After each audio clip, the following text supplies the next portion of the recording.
Hello and welcome back to John Silva Photography, where everything I talk about is about photography. Today I am in Vietnam, in Hang Loa, the ecological park here. As you can see, this is Lotus Lake, a lot of lotuses, not many blooms right now, but plenty of plants. And this morning, I came here to get some images of the dragon, stone dragon, not real, up there on the cliffs behind me. There's also a pagoda up there. The dragon was a bust. Unsafe footing, super crowded, super tight space, slippery rocks. Just didn't happen. And that's what happens sometimes with travel photography. The conditions don't work out for you. So you have to call it. You have to realize your limitations. Don't put yourself in danger. Don't bust your equipment up, but don't bust yourself up too. It was quite dangerous up there. And it was not conducive to make photography. So I just let my eyes look at it and enjoy it. But the pagoda I got images of, so that was a success and some nice images. Here, it's beautiful. As you can see, sunny, Vietnam, nice day in Vietnam.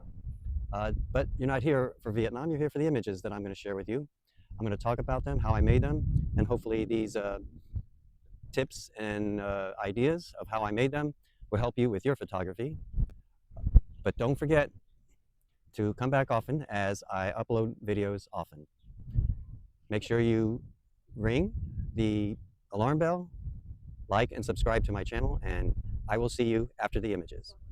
When I am photographing in an urban area, especially one like Saigon or Ho Chi Minh City in Vietnam, I'm trying to get the character of the city to come through in my camera. And there's so many opportunities. A city the size and diversity of Ho Chi Minh City, Saigon, gives you ample opportunities to make a photograph and a collection of photographs to tell the story of the city. Now, I prefer when I'm photographing an urban area to not let the people know that I'm making photographs. I want them to be their usual selves. And in this picture, of course, and you'll see the following pictures that involves people, which is most of these, is they are not actually facing the camera in these images. And in this first one, this lady in a restaurant, wherever there's a spigot, usually there's dishwashing being done, and that's what this lady was doing, and framing it to be an environmental portrait, which is what most of these images will be.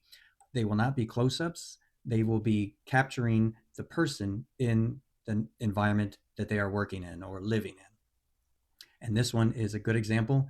In a restaurant, I caught a little bit of the freezer.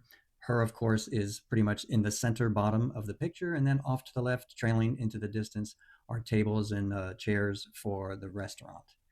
And the next image, again, catching a person unaware in her shop. This one is more vertical, of course, in the information it's providing.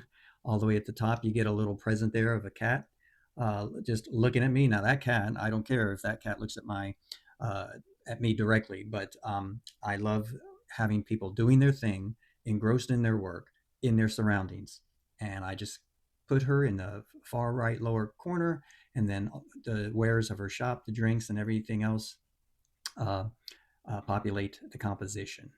In the next image, no people, but just a row of scooters, motorcycles. Ho Chi Minh City, Saigon, is a city that is just infested, for lack of a better word, motorcycles and scooters. They're everywhere, two-wheeled vehicles. You will see plenty of motorcycles and scooters in these images. And I thought, just coming upon this, seeing this is such a grand illustration of what the city is all about in terms of transportation. And here we go, the next image. It almost looks like a race between a scooter and a cart vendor. I saw the lady coming. She does see me, so that's fine. I think her expression tells a bit of a story. She is pushing that cart, a little bit of a hard expression. Maybe she's a bit annoyed with me making the photograph. I don't know. I can't tell.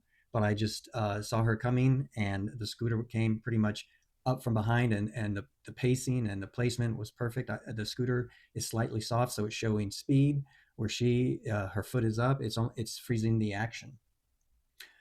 My next image, again, motorcycles, scooters.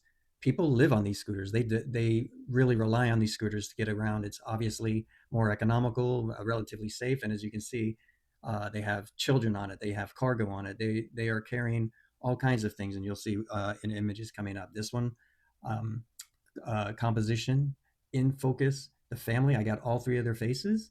Luckily, he who was driving, I assume the father, leaned to his right, gave me a little peace sign, covering up his wife's face a little bit, but she's got a mask on anyway.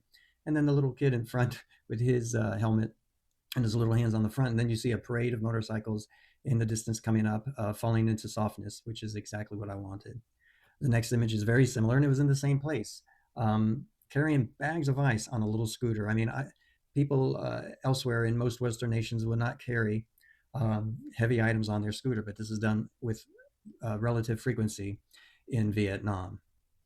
Now, the next image is came upon this guy just chilling out. He's got his bike parked there and fixed up a little hammock, tied it one end to the back of his motorcycle, the other to the fence, and is just sitting there on his phone taking a little break with his shoes there on the sidewalk. I thought that was excellent, a real slice of life type of picture, and you'll see one or two similar ones in the upcoming batch.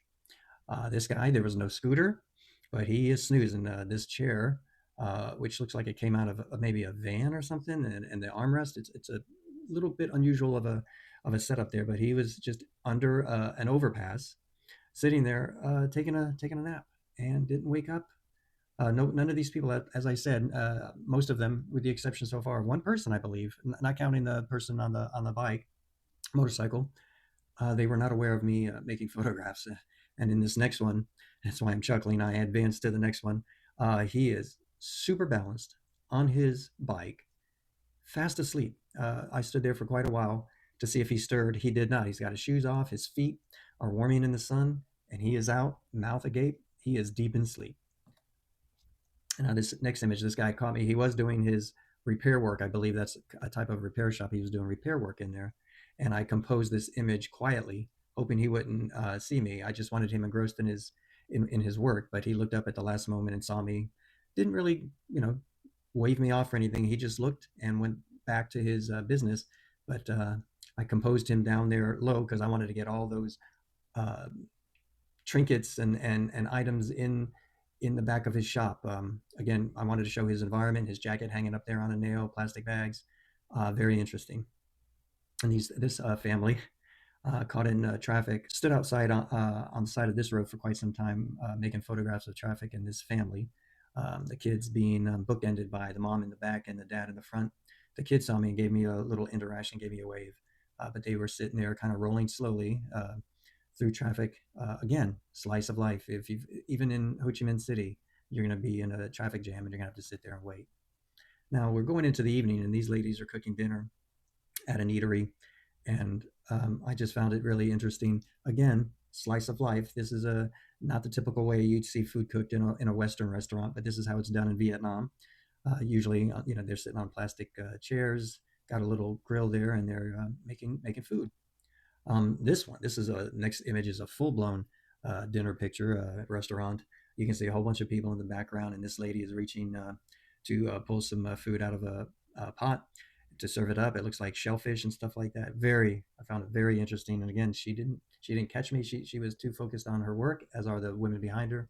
Again, everything in focus from the bottom of the picture to where their faces are, and then it fades off in terms of sharpness into the back. Now, this shot was very interesting. There's a wedding, what looks like to me a wedding gown in the foreground, of course, and then in the back, there's men and women, or women and men. There's a man back there getting made up, done up, either electrolysis or some kind of makeup, or maybe having waxing done. But the woman is talking, the customer is talking to the woman doing the work, and she's gesturing with her arm. It almost looks like she's giving me a peace sign. I don't think she ever saw me because she is really off in the distance and she's looking in a mirror watching what's being done. But maybe that is for me. I'm not sure. But she was engaged in a conversation with the lady, and I thought that the gesture was for the lady. But whatever it's for, whoever it's for, it's pretty cool, and it adds to the image. I've got the focus on the dress, but I've got enough of a depth of field to grab the people enough in focus to be able to make them out. Now, this nighttime picture, very unusual. I didn't see a lot of street people or people sleeping on sidewalks or anything like that, but this woman was definitely just sleeping there. I don't know if she's homeless or if there's mental issues, but she was just sleeping with her head right up against the bench, the stone bench. She has no shoes on, and people are driving by, and there's those motorcycles and a bus. And I did not disturb her. She did not wake up. But again, slice of life here in Ho Chi Minh City. This one was really interesting. All the way across a street, there was a apartment building, and it looked like it had seen its better days. And there was a woman out there. You can see the silhouette of her in the light, and then the door is open to the apartment, and you can see in a little bit. And there's just some things inside the apartment. I just found this to be really kind of a little spooky, a little bit of a mystery. It was. I watched them move around, or her move around, on the little porch area there, though. But again, slice of life in Ho Chi Minh City. Went to a temple, and this gentleman just. I was walking through the corridors. There he was in a little hammock, got himself covered up, shoes on the floor, some things off there, like a little plastic bag, and he is snoozing away. Again, I saw a lot of people sleeping during the day, which might infer that they are up at least part of the night, because there's a lot of napping going on. Now, this gentleman, this is normal. He's got plastic bags hanging all over his scooter. He's got these tall things. It looks like plants. It looks like he's a plant uh, uh, deliverer. Maybe he's delivering these plants to either businesses or homes, and he is loaded up. I mean, people earn a living transporting things on their scooters. You don't see it in many other places like you do in Southeast Asia. They really load up their bikes and scooters. And this woman, I believe, was selling lottery tickets. And I thought the interaction was very interesting. Again, was able to take all these photographs with the exception of a couple. This one in particular, they didn't notice me, and I just thought it was perfect. They were just doing their thing, doing what they normally do. And that wraps up my collection of images from Ho Chi Minh City, Saigon, and I will wrap up the video in a moment. Well, that was today's video. I hope you enjoyed it. I hope it was helpful to you. Don't forget to like and subscribe. Come back often, as I'm always adding new videos to help you make your photography better. Don't forget, if you like any of these images that you see, they are available. If you need photographic services, I'm available for that as well. So keep making great pictures, come back often, and I'll see you on the next video.